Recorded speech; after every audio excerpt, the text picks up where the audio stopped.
stops here, talk about that for just a second.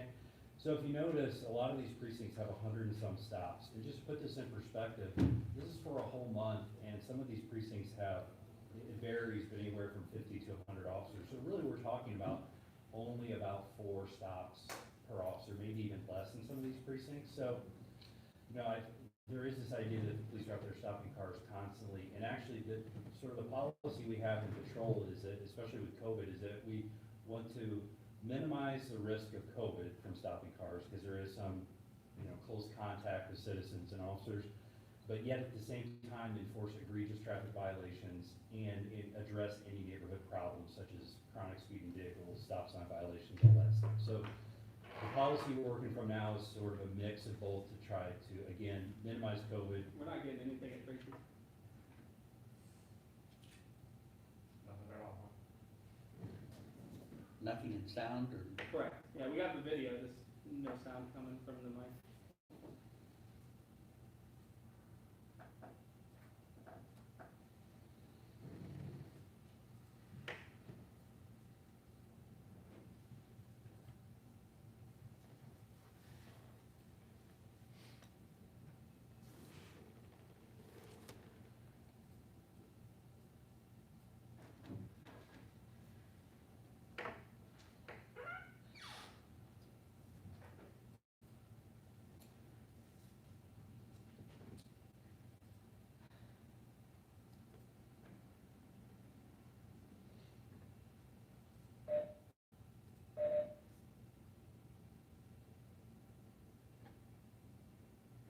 Try again.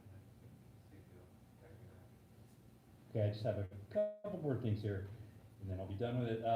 So to wrap this all up, our stops are down quite a bit this year due to this modified sort of COVID policy. They're down about 50%. So no. No. A little closer, Sally, try it a little closer. Can you hear me now? Yes. Okay. All right, so stops are down 50%. So the question that usually is asked when you talk about traffic stops and the enforcement being down is, well, what are the accidents like? Is this causing some increase in accidents? Again, it's COVID related, but the accidents overall in 2020 compared to 2019 are down about 20%. So are accidents with injuries, so are fatalities. So really, because of people not driving as much, there's just fewer accidents in general. So at least with this cursory look at it, I don't see some relationship between the lack of traffic stops and an increase in accidents. And I'll conclude with that. Any questions? I was just going to go back to the chart you have on the whiteboard where we're talking about, as I read that, percent of minority in the that are stopped, percent white stopped, and then over at the far side, percent of minority in precinct. So you can compare percent minority stopped to percent in the precinct to try and see if anything is out of adjustment. Yes, correct. And or there's not. Yeah, and some of these are not consistent with each other. There is a difference.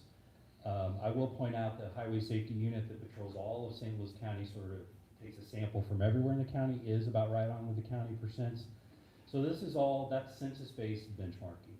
And there is, it's commonly used, state of Missouri uses it, it does help. Sort of the way I look at it is it's a first step of looking if there's some issue, but you quickly get into problems with the census is now 10 years old, at least this data, and it does not capture driving population, it captures who actually goes to sleep at night in these areas. So again, it's not that we don't care about it, but it does have a lot of shortcomings. Thank you. Any other questions?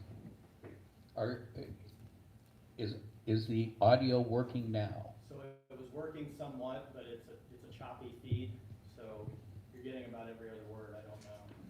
I got a comment here just a minute ago, said it's a lot better. Okay. Tracy was looking at it. You were choppy a little bit, but I think it was better when you actually spoke right into the mic. Yeah. Okay, yes, thank you. The next item is update on crisis intervention unit. Was that already covered, or do you have more information for us? Yeah, I don't think we covered it, sir. Okay. So just briefly, Just briefly, as promised in earlier meetings, we've been analyzing the crisis intervention unit.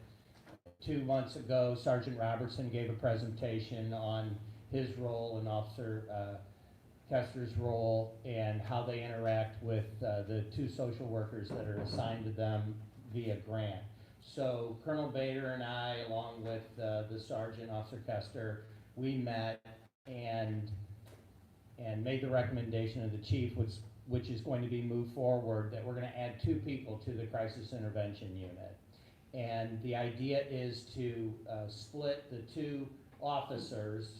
Sergeant Robertson will supervise it, and then the officers will split the county proportionally, however is appropriate. I don't know if Highway 40 is going to be the dividing line to take that responsibility. In addition, there's going to be what I'll call a homeless liaison that can interact with the homeless, and a high percentage of homeless, as we know, have mental health issues. So that person will be trained in that. So we're adding 2 positions. We're looking at resources to add more social workers also, and there'll be more training. So that to me is kind of a baby step. We're going to move forward and progress in this utilization of this unit that you could tell Sergeant Robertson was very passionate about. I think it's very effective.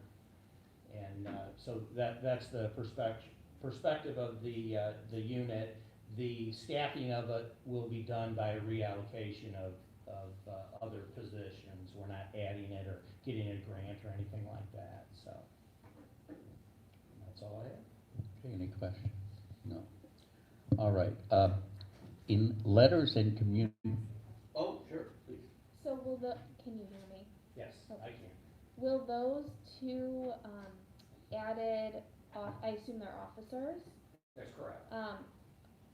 they'll come from somewhere in some precinct or some other area? Or some other assignment, Okay. correct. And we've Okay. had a strong interest in it too. So That was gonna be my follow-up. You're There- soliciting individuals who have it's interest. been posted and it's a very strong interest, yeah, getting a lot of interest Thank you. from people.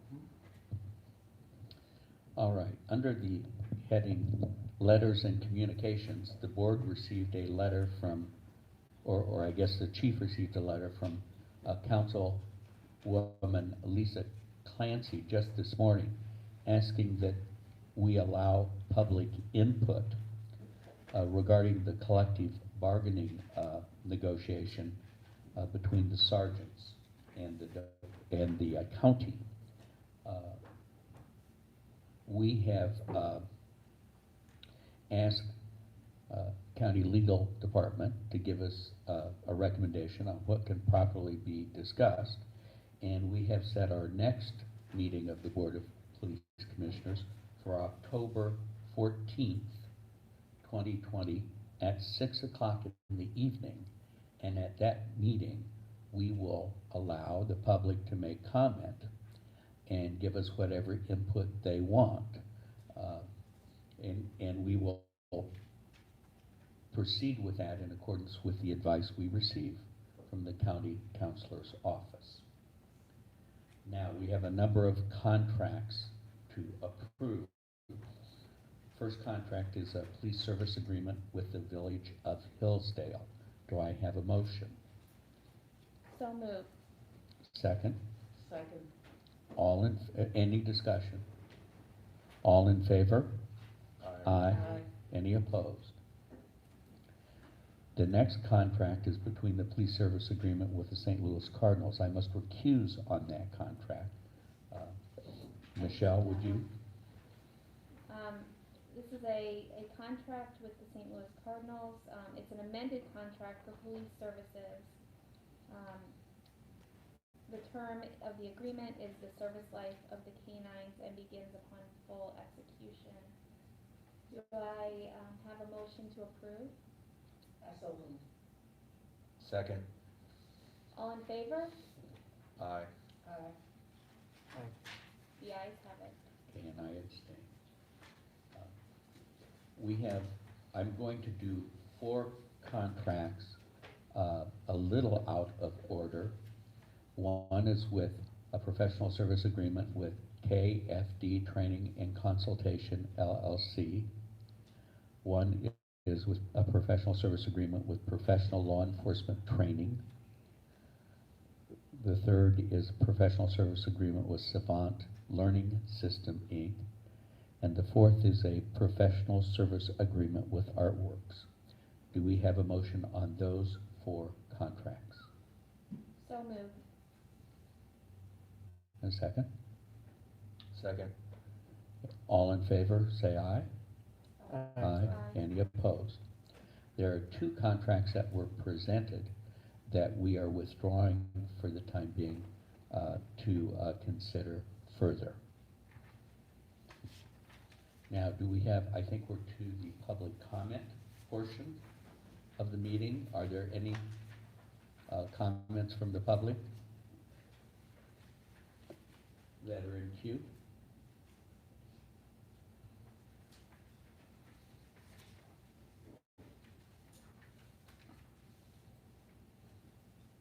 If not, Is the letter a comment from Councilwoman Clancy, a comment, or is it a letter to the board? Because we said earlier it was a comment. yeah, no, it was a letter to the board. We all received, this is in your packet, but we just But like, got it this morning. does it go into the public comments? Do you see what I'm Well, saying? yeah, it could be, except, it certainly could be, although I don't believe, is she there to visit with it? I would just say, rather than read the entire letter, it's asking the board to allow, public comment and to receive community input on the collective bargaining agreements. And, as I said, we expect to do that, depending upon the legal advice we receive from the county counselor's office, October 14th at our meeting on that date.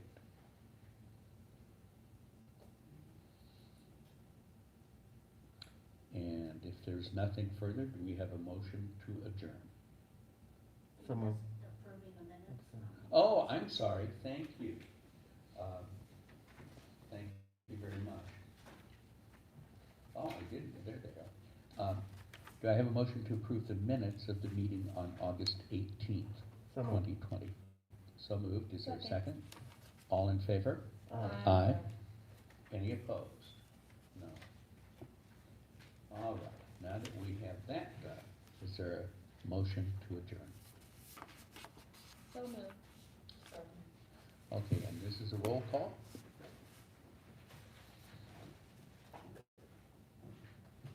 Commissioner Gardner, Yes. Commissioner Hassler, Yes. Commissioner Price, Yes. Commissioner Punch, Yes. and Commissioner Schwerin. Yes. Thank you very much, and we again apologize, and we'll continue to work to get the bugs out of our WebEx and Zoom system for next month.